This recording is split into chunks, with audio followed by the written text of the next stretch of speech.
Have you ever been deeply hurt by the words of your partner? Such emotional pain often cuts deeper than any physical injury. Gautama Buddha once wisely stated, "Your worst enemy cannot harm you as much as your unguarded thoughts."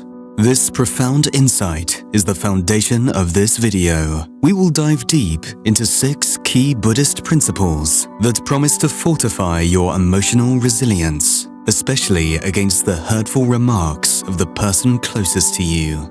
This video offers practical advice and tangible examples to enhance your inner strength and emotional well-being. Don't worry, these life lessons are not just for Buddhists, they are for anyone who seeks to reclaim control over their emotions. Let's explore how ancient wisdom can transform your life.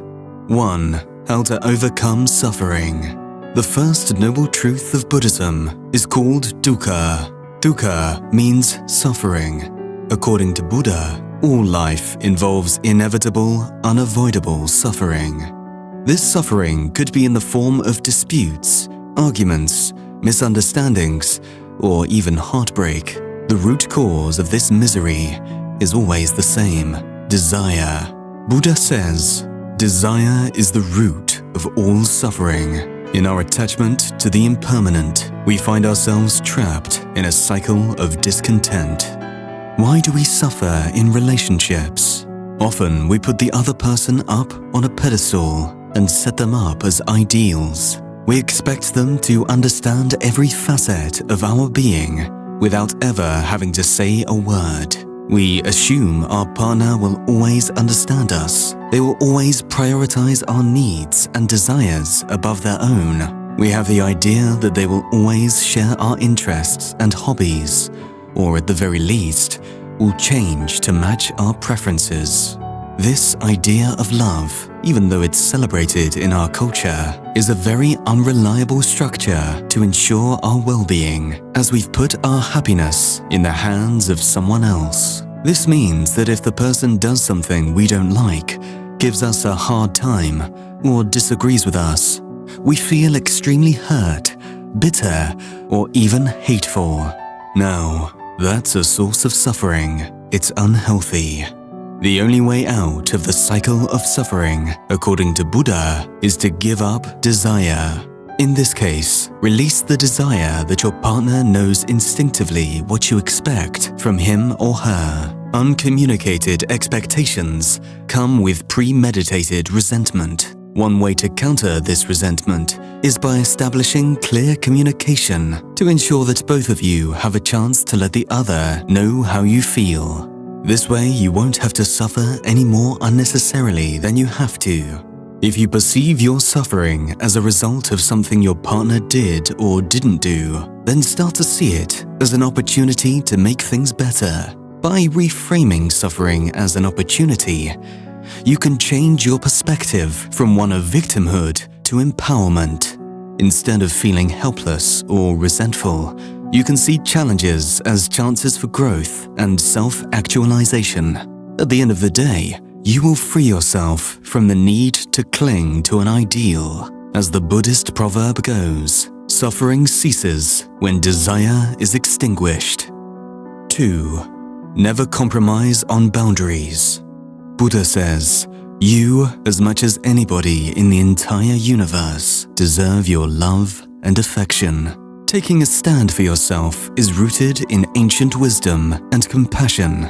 Boundaries are essential, but the one thing that's more essential than boundaries is that both partners clearly understand where those boundaries are. Most people often overlook this because of their attachment to the other person. The attachment to someone we love is deeply ingrained, often making it challenging to distinguish between genuine kindness and a tendency to become a doormat in our quest for validation from our significant other. We agree to make time for commitments that we know we won't be able to manage. We give up our free time to complete the tasks that they should have done. We let them invade our privacy by going through our personal belongings or messages without saying anything. These little trespasses gnaw away at our consciousness. We feel it's wrong, but allow it to happen anyway. A simple way to set a boundary is by saying yes or no. If something has made you feel uncomfortable or unsafe, it's important to sit down with your partner and communicate your feelings. Regardless of how you communicate it, make sure they know your feelings about the specific events. Whether it is something as small as the person talking to you a certain way, or behaving in ways you don't feel comfortable, your emotions are 100% valid. Your emotions are valid and deserving of respect from the other person. If you're experiencing anxiety, it's important to communicate that before you express yourself. This is how progress is made in a relationship and how you can prevent yourself from becoming the unwitting victim of a toxic relationship. Remember the words of Buddha: better than 1,000 hollow words is one word that brings peace. 3. Forgiveness beats resentment. To quote Buddha, forgive others not because they deserve forgiveness, but because you deserve peace. One of the hardest human practices, some might say, is the practice of forgiving others. It's also one of the biggest reasons we find we can't move on from an incident. We have been wronged by our partner and thus become hurt, isolated, and/or even depressed. After all, how can someone be expected to simply forgive someone who has caused them so much pain and taken up so much of their time and energy? How could your partner forget the important commitment or promise he or she made to you? How could they ignore your feelings or needs? How could they be so blatantly dishonest about something that could impact the relationship? These are valid reasons to be upset with someone, but Buddhism flips this idea of forgiveness on its head. It's wrong to think of forgiveness as something you do for the person you're forgiving. Instead, consider it as an action you take for your own benefit. Without the ability to forgive, we wallow in the past. We feel isolated, confused, and heartbroken, and it prevents us from moving on and growing. A Buddhist story describes two men meeting, one of whom had been wrongfully imprisoned for years. The other man asks him if he's forgiven his captors since becoming free. The man says no. Never. The former man then says, then you're not free at all, but still imprisoned. One of the ways you can practice forgiving others is by meditating on what drove your partner to act the way they did. Why did they hurt you? Did they do it intentionally? Why would they want to do that? Hurting somebody is rarely, if ever, just for the sake of hurting. Forgiving would put you at ease and free you from the whims or idiosyncrasies of your partner. You don't forgive to absolve your partner of guilt. You forgive to lighten your penance. Buddha reminds us that to forgive is to set a prisoner free and discover that the prisoner was you. 4. The hidden danger of ignoring your needs. There is a beautiful Buddhist quote that says, "You cannot truly love another until you have learned to love yourself. Love yourself first, and everything else will fall into place." It's essential to stay true to yourself, even when you're part of a couple. Have you ever found yourself bending your values or beliefs just to keep the peace? Or when was the last time you did something just for you, something that lit up your soul, regardless of whether your partner was into it or not? When was the last time you felt secure in yourself, without needing your partner's constant validation? It's easy to get caught up in our partner's world and forget about our passions, especially when your partner constantly reminds you to fulfill his requirements. To not have a rapport with yourself would mean to kill your soul little by little. How can you avoid this kind of pain caused by an engrossing relationship? You must acknowledge what you feel and allow yourself to feel it. That will give you the motivation to look after yourself. Prioritizing the needs of others over ours can lead to diminished self-worth. We may begin to feel that our desires and feelings are unimportant, This can foster feelings of resentment towards those whom we continually prioritize, potentially resulting in strained relationships or a deep and unsettling conflict within ourselves. It is crucial to prioritize self-actualization. You can put this into practice by deliberately engaging with what your soul desires. Take some time away from the relationship to work on yourself. Make it a habit to go on long walks through nature. Prioritize your fitness or reading your favorite book in the evenings. By working on yourself and allowing your character to blossom, you not only feel more complete, but also bring a more dynamic and energized version of yourself to the relationship. As the wise Buddha stated, "No one saves us but ourselves. No one can and no one may. We ourselves must walk the path." 5. Walk away when necessary. Buddhism doesn't condone sustaining abuse. It argues the opposite. As Buddha says, in the end, only 3 things matter: how much you loved, how gently you lived, and how gracefully you let go of things not meant for you. Determining when to walk away from a relationship can be challenging. We're often told that all relationships require effort and will face obstacles. But how do we distinguish between healthy growth and toxic situations? This is a tricky question because we become accustomed to the dynamics of our relationships, even if they're not ideal.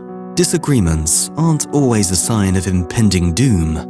They're part of normal relationships, but persistent bickering and being embroiled in a silent Cold War, especially if they outweigh the good times, may indicate deeper issues. It's often that moment when you start wondering if it's time to walk away that you've already mentally checked out.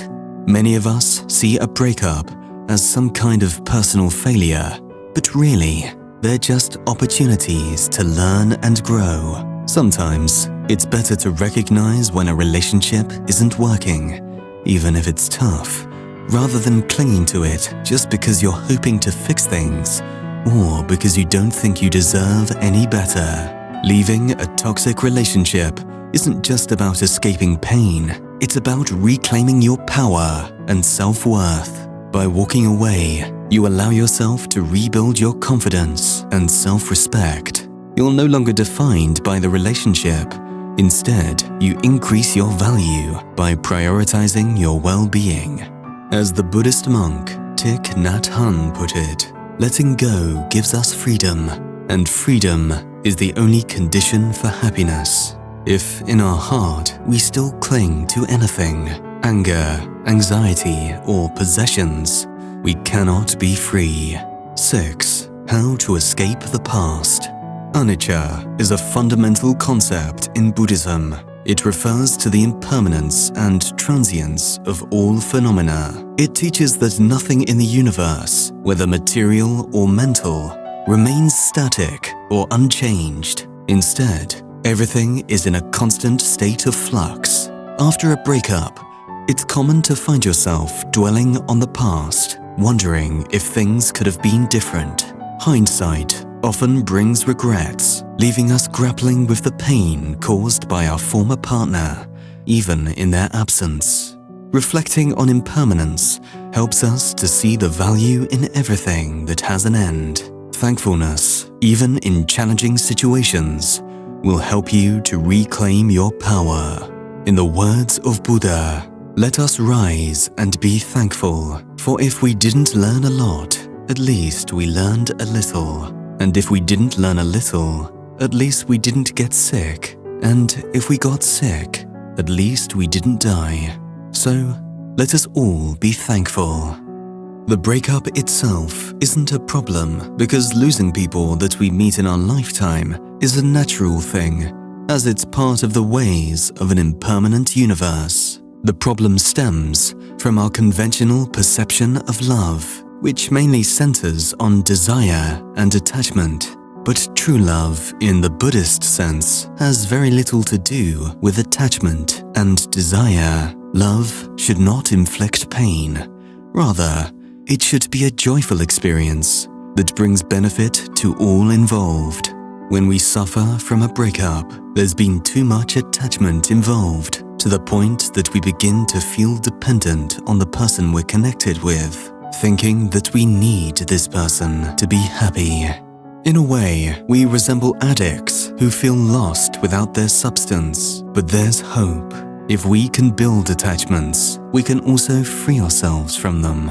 The core of the Buddhist path emphasizes freedom from attachment and specific desires, striving towards enlightenment amidst the inevitable suffering of existence. Buddhism teaches us that when we are thankful for what we have now, it's easier to let go of things and move on to the next thing in life. Buddhism posits that the second most difficult thing in life is putting up with extraneous things like people and relationships. The top step goes to your mind and how it tries to sabotage and subvert you at every step. A healthy romantic relationship doesn't necessarily have to be difficult unless we choose to make it so. By incorporating these teachings into daily life, you can find peace and a deeper sense of fulfillment in your relationships.